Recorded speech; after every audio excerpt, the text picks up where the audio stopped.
किसी गांव में एक बौद्ध भिक्षु का बहुत बड़ा आश्रम था। हजारों शिष्य बौद्ध भिक्षु से दूर दूर से ज्ञान ग्रहण करने के लिए आते थे। एक बार उनके पास एक ऐसा शिष्य पहुंचा जो बहुत बोलता था, हमेशा बोलता ही रहता था। जब वो गांव में भिक्षा लेने के लिए जाता तो हर घर से एक नई कहानी लेकर आता है और आश्रम पहुंचकर दूसरे शिष्यों को वो कहानी सुनाने लगता है। मौका मिलते ही एक शिष्य की दूसरे से बुराई करता, चुगली करता और दूसरों के सामने अच्छा बनने का प्रयास करता, खुद के मुंह से खुद की तारीफ करने लगता और हमेशा ही खुद को गुरु के सामने सबसे बुद्धिमान और उत्तम साबित करने का प्रयास करता। वो खुद को दूसरे शिष्यों से अलग और श्रेष्ठ मानता था। उसका कहना था कि मैं एक अमीर घर का बालक हूं, अगर मैं चाहता तो एक आरामदायक और सुविधाओं से भरा जीवन जी सकता था, लेकिन मैं वो सब छोड़कर यहां आ गया क्योंकि मुझे सत्य की खोज करनी थी, खुद को जानना था, जीवन को जानना था। इसीलिए मेरा त्याग तुम सबसे बड़ा है। एक दिन गुरु ने आश्रम के सभी शिष्यों को बुलाकर कहा, आप सभी को अगले 1 माह के लिए कोई न कोई संकल्प लेना है। इससे आपकी संकल्प शक्ति मजबूत होगी और आप में आत्मविश्वास का संचार होगा। आप सभी अपने सामर्थ्य और अपनी हिम्मत के अनुसार कोई भी संकल्प ले सकते हैं और यदि 1 माह से पूर्व आप में से जिसका भी संकल्प टूटता जाएगा वो अपनी पुरानी दिनचर्या में वापस आ जाएंगे। सभी शिष्यों ने अपनी शक्ति और अपनी हिम्मत के अनुसार छोटे बड़े संकल्प ले लिए और गुरु को अपने अपने संकल्प के बारे में बताकर वहां से चले गए। लेकिन वो शिष्य जो खुद को सबसे अलग और सबसे बड़ा दिखाना चाहता था, वो सीधे गुरु की कुटिया में पहुंच गया और बोला कि गुरुजी, मैं कोई छोटा मोटा संकल्प नहीं लेना चाहता, बल्कि कोई महान और बड़ा संकल्प लेना चाहता हूं। कृपया करके आप ही बताएं कि मुझे क्या संकल्प लेना चाहिए। उसकी ये बात सुनकर गुरु मुस्कुराए और बोले कि क्या तुम मेरे द्वारा दिए गए संकल्प को पूरा भी कर पाओगे? क्या तुम्हारे लिए उसे पूरा करना संभव होगा? शिष्य ने कहा कि नहीं गुरुदेव, आप जो भी संकल्प मुझे देंगे मैं जरूर उसे पूरा करूंगा। गुरु ने कुछ क्षण सोचा और फिर कहा कि अगले 1 माह तक तुम्हें चुप रहना है। तुम अपने मुंह से एक भी शब्द नहीं निकालोगे, यही तुम्हारा संकल्प है, बोलो पूरा कर पाओगे। शिष्य ने हंसते हुए कहा कि गुरुदेव, यह भी कोई संकल्प हुआ? यह तो बहुत ही आसान है। 1 माह तक चुप ही तो रहना है। आप कोई बड़ा संकल्प दीजिए जो मेरी योग्यता के लायक हो, जिसे पूरा करने में मुझे समस्या हो। गुरु ने कहा कि पहले तुम ये संकल्प पूरा करके दिखाओ। शिष्य ने गुरु की बात मान ली और वो उसी समय चुप हो गया और पलटकर कुटिया से बाहर चला गया। उसे चुप रहना बहुत आसान लग रहा था। उसने एक दिन तो जैसे तैसे चुप रहकर काट लिया, लेकिन दूसरे दिन से उसके मन में ना बोलने का बोझ पड़ने लगा। तीसरे दिन उसे भारीपन महसूस होने लगा और चौथे दिन उसके अंदर एक अजीब सी बेचैनी होने लगी, क्योंकि आसपास आश्रम के सभी शिष्य एक दूसरे से बातें कर रहे थे। वो भी अपना पक्ष उनके सामने रखना चाहता था, उनकी बोलती बंद कर देना चाहता था, लेकिन उसका संकल्प उसके आड़े आ रहा था। इसीलिए वो पूरे दिन सिर्फ और मुंह ही बनाता रहता। इसी तरह से कुछ दिन और बीते और वह शिष्य बीमार पड़ गए। उसका सर फटा जा रहा था, उसका खाने पीने का मन तक नहीं कर रहा था, वो सिर्फ बोलना चाहता था। वो गुरु के पास गया और उनके सामने बैठकर लिखकर उन्हें बताया, गुरुदेव, मैं बोलना चाहता हूं बिना बोले। मुझे सांस नहीं आ रही, मेरा दम घुटता जा रहा है, मैं अंदर ही अंदर पागल हुआ जा रहा हूं। मैं क्या करूं? संकल्प तोड़ दूं क्या?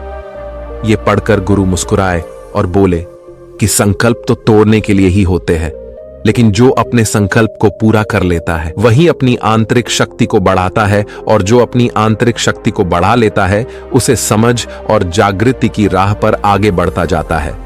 संकल्प का लेना भी तुम्हारे हाथ में था और इसे तोड़ना भी तुम्हारे हाथ में है। तुम्हारे बहुत से भाई अपने संकल्प को तोड़कर अपनी पुरानी दिनचर्या पर वापस आ चुके हैं। अगर तुमसे नहीं हो पा रहा तो तुम भी अपना संकल्प तोड़कर अपनी पुरानी दिनचर्या पर वापस आ सकते हो। लेकिन याद रहे, अगर आज तुम इस छोटे से संकल्प को नहीं संभाल पा रहे हो तो तुम अपनी बाकी की पूरी जिंदगी को कैसे संभाल सकोगी? बाकी फैसला पूरी तरह से तुम्हारे हाथों में है। गुरु की ये बात उस शिष्य के दिल पर चोट कर गई। वो बिना कुछ बोले वहां से वापस चला गया और खुद को अपनी कुटिया में बंद कर लिया। वो केवल अपने जरूरी कामों के लिए कुटिया से बाहर निकलता, बाकी सारे समय कुटिया के अंदर ही बैठा रहता। 15 दिन बीत चुके थे और आश्रम के लगभग सभी शिष्यों का संकल्प अब टूट चुका था, लेकिन उसका संकल्प अभी भी जारी था। संकल्प लेने के बाद से अब तक उसने एक शब्द भी नहीं बोला था। सारा आश्रम हैरान था कि इतना बोलने वाला इंसान चुप कैसे हो गया। 15 दिन बीतने के बाद वो दोबारा अपने गुरु के पास गया और लिखकर बताया कि गुरुदेव, बाहर से तो मैं चुप हूं, लेकिन भीतर बहुत सी आवाजें हैं, बहुत सी चीख पुकार और शिकायतें हैं। मैं अंदर ही अंदर बात करता रहता हूं। मेरा मन तरह तरह के प्रश्न पूछता रहता है और मैं बाहर से जितना मौन हूं, भीतर से उतने ही शोर शराबे से भरा हुआ हूं। क्या इस तरह से मेरा संकल्प अभी भी जारी है? गुरु ने कहा कि हां, तुम्हारा संकल्प अभी भी जारी है, लेकिन जब तक लोगों की आवाज तुम्हारे कानों में पड़ती रहेगी, तुम्हारा मन बोलता रहेगा, क्योंकि इसे तो आदत है बोलने की। तुम भले ही बाहर से छुप रहो, लेकिन तुम अंदर ही अंदर बोलते रहोगे। तुम्हें इन बातों से, इन आवाजों से दूर जाना पड़ेगा। शिष्य गुरु को प्रणाम कर वहां से चला जाता है और सुबह होते ही अपनी कुटिया छोड़कर जंगल की तरफ चला जाता है। कई दिन बीत जाते हैं, संकल्प का समय भी पूरा हो जाता है, लेकिन शिष्य लौटकर कभी नहीं आता। आश्रम में सभी को डर था कि कहीं जंगली जानवरों ने उसे अपना निवाला तो नहीं बना लिया। इस बीच उसे ढूंढने की भी बहुत कोशिश की गई, लेकिन वो कहीं नहीं मिला। सभी गुरु भाइयों ने मान लिया कि जंगली जानवरों ने उसे अपना शिकार बना लिया है, लेकिन गुरु को ऐसा नहीं लगता था। एक दिन आश्रम का एक दूसरा शिष्य गुरु के पास आया और बोला कि गुरुदेव, हमारे उस अधिक बोलने वाले भाई के साथ क्या हुआ होगा? क्या जानवरों ने उसे मार दिया होगा? गुरु ने कहा कि हो सकता है कि जानवरों ने उसे अपना शिकार बना लिया हो, लेकिन उसके ना लौटने की एक दूसरी वजह भी हो सकती है। शायद उसे वो मिल गया है जिसके लिए वो गया था। फिर शिष्य ने पूछा कि गुरुदेव, क्या ज्यादा बोलना इतना हानिकारक हो सकता है? गुरु ने कहा कि इंसान के जीवन के बहुत सारे दुख होने से एक दुख यह भी है कि वो कभी चुप नहीं रह सकता, हमेशा कुछ ना कुछ बोलता ही रहता है। सिर्फ हमारे बोलने के कारण हमारे आधे से ज्यादा दुख पैदा होते हैं। परिवार के अधिकतर झगड़ों की वजह हमारा बेमतलब बोलना ही होता है। हम में से कोई भी चुप रहना ही नहीं चाहता। हम बस सामने वाले को अपने मन की सारी बातें सुना देना चाहते हैं, फिर चाहे सामने वाला उसे सुनना चाहे भी नहीं। और इसी तरीके से हम बेमतलब की बातें बोलते रहते हैं और अपने अंदर दूसरों की बेमतलब की बातें भरते रहते हैं और जिंदगी भर यही चलता रहता है। लेकिन इस नासमझी में हमें अपना समय, अपना जीवन, अपनी समझ और सबसे महत्वपूर्ण वो कीमती पल जो जिए जा सकते हैं, जिनको अनुभव किया जा सकता है, जिनमें आनंद की प्राप्ति हो सकती है, ये सब हम खो देते हैं। लेकिन इसके बदले हमें मिलता क्या है? कुछ नहीं, सब व्यर्थ और बर्बाद हो जाता है। इस पागलपन में हमने कितने कीमती पलों को खो दिया, इसका एहसास केवल कुछ ही लोगों को हो पाता है। बाकी लोग जैसे उन्हें अपने आने का ही पता नहीं, खुद के बारे में वो जानते ही नहीं, उसी तरह उन्हें अपने जाने का कभी पता नहीं चल पाता। वो खुद की कभी खोज नहीं कर पाते हैं। शिष्य ने पूछा, तो गुरुदेव, फिर इसका समाधान क्या है? गुरु ने कहा कि पूरी जागरूकता के साथ अपने विचारों को देखना यही एकमात्र तरीका है। सारी मानसिक समस्याओं का वर्तमान में रहकर चिंतन करना, पूरी जागरूकता के साथ अपना काम करना जिंदगी में चमत्कारिक बदलाव ला देता है। कुछ लोग हमेशा चिंता करते रहते हैं, लेकिन चिंता की जगह उन्हें चिंतन करना चाहिए। चिंतन करने से ही आदमी अपने आंतरिक स्वरूप को पहचान पाता है। उसके बाद वो शिष्य गुरु से अपने प्रश्नों का उत्तर पाकर उनको प्रणाम करके वहां से चला जाता है। ज्यादा बोलने वाले शिष्य को आश्रम छोड़कर गए हुए 3 महीने का समय बीत चुका था, लेकिन उसकी कोई खबर नहीं थी। अब तक तो सभी गुरु भाइयों ने उसके वापस लौटने की उम्मीद भी छोड़ दी थी, लेकिन एक दिन वो आश्रम में वापस लौट आता है। उसे देखकर सभी के आश्चर्य और खुशी का ठिकाना ना रहा। लेकिन अब वो नहीं था जो यहां से गया था, वो कुछ और बनकर वापस आया था। उसके अंदर एक गजब का बदलाव महसूस किया जा सकता था। उसके चेहरे पर एक गजब का ठहराव और आंखों में बड़ी शांति थी। आश्रम में पहुंचते ही सभी गुरु भाइयों ने उसे चारों तरफ से घेर लिया और बातें करने लगे। वो भी अपने गुरु भाइयों से बात करने लगा। उससे बात करने वाले शिष्यों ने अनुभव किया कि अब वो पहले जैसा उतावला और बातूनी नहीं रह गया था। उसके मुंह से एक एक शब्द बहुत ही सुलझे हुए और मधुरता के साथ निकल रहे थे। थोड़ी देर तक गुरु भाइयों से बात करने के बाद वो सीधा गुरु की तरफ चला गया। उसने गुरु के चरण स्पर्श किए और कहा कि गुरुदेव, क्या मैं अब भी मौन हूं? क्या अभी भी मेरा संकल्प जारी है? गुरु ने कुछ देर तक शिष्य की आंखों में बड़े ध्यान से देखा और फिर कहा कि हां, तुम अब भी मौन हो। तुम्हारे मुंह से एक भी शब्द नहीं निकल रहा और तुम्हारा संकल्प अभी भी जारी है। शिष्य ने कहा कि गुरुदेव, जब मैं आश्रम से गया था तो मैं मुंह से तो चुप था, लेकिन मेरे अंदर बहुत सी आवाजें थीं। मन में बहुत से प्रसन्न थे जो बंद ही नहीं हो रहे थे। मैं जंगल तो चला गया इस उम्मीद से कि मुझे वहां शांति मिलेगी और मेरे मन की बक कम हो जाएगी, लेकिन मैं जितना एकांत में जाता गया, मेरे अंदर की आवाज उतनी ही तेज होती गई। मेरे भीतर की पुरानी से पुरानी आवाज मुझे सुनाई देने लगी। तब कहीं जाकर मैंने महसूस किया कि मैं कितना गलत कर रहा था। जब मैं अपने परिवार वालों, दोस्तों या फिर गुरु भाइयों को बुरा भला कहता था तो उस समय मुझे लगता था कि मैं सही कर रहा हूं। जब मैं गुरु भाइयों की एक दूसरे से चुगली करता था, उनका मजाक बनाता था, तब मुझे यही लगता था कि मैं उनसे बेहतर हूं और मैं सही कर रहा हूं। मैंने पहली बार महसूस किया कि मैं कितना गलत बोलता था। काफी दिनों तक ये आवाजें, ये शिकायतें मेरे अंदर चलती रहीं, लेकिन धीरे धीरे करके एक दिन ये सारी आवाजें मेरे अंदर से समाप्त हो गईं। अब मैं भीतर से भी मौन हो गया। उस घने जंगल में बाहर से बोलने वाला कोई नहीं था और भीतर कोई आवाज बची ही नहीं थी। और मैंने उस दिन पहली बार मौन का सही मतलब समझा। मेरे चारों तरफ बहुत शांति थी।